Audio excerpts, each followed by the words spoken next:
В мастерских Сыктывкарского политехнического техникума работа не прекращается ни на минуту. Для обучающихся здесь постоянная практика – это ключ к владению необходимыми навыками и знаниями. А потому все оборудование должно быть современным, безопасным и отвечать последним требованиям рынка. В 2019-м образовательное учреждение выиграло большой федеральный грант. И теперь здесь до конца 2020 года появятся мастерские по 5 направлениям подготовки. Мы будем создавать в этом учебном году такие мастерские, как сварочные технологии, лазерные технологии, реверсивный инжиниринг, интернет вещей, электроника. И у всех студентов появится возможность получить дополнительные профессиональные компетенции. Сейчас образовательный стандарт позволяет встраивать в любую профессию дополнительные, востребованные на рынке труда профессиональные компетенции для того, чтобы наши выпускники повысили свою конкурентоспособность. К слову, повышать свою профессиональную конкурентоспособность в этих новых мастерских уже совсем скоро смогут и учащиеся еще 2 учреждений – Сыктывкарского индустриального колледжа и Книжпогостского политехнического техникума. 3 образовательных учреждения объединяют в один многопрофильный колледж. Все необходимые реорганизационные юридические процедуры должны завершиться до конца текущего учебного года.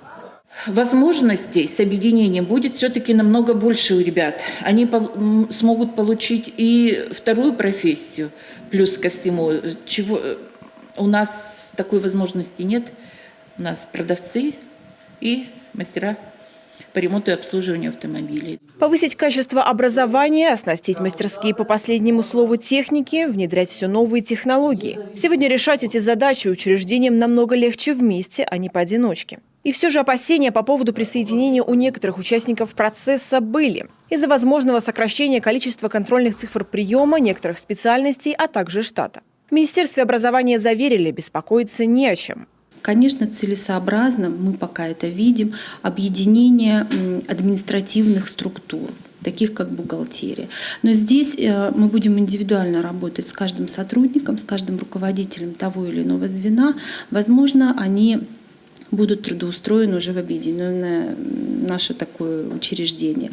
Возможно, мы им предложим работу где-то в этой же отрасли, в других учреждениях.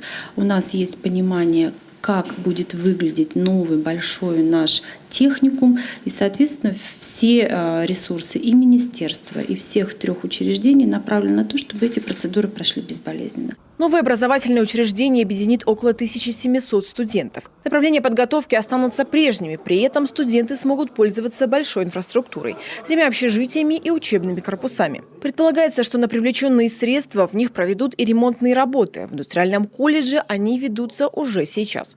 Прошлым летом пожар повредил кровлю здания. Часть уже удалось восстановить, в том числе и силами студентов.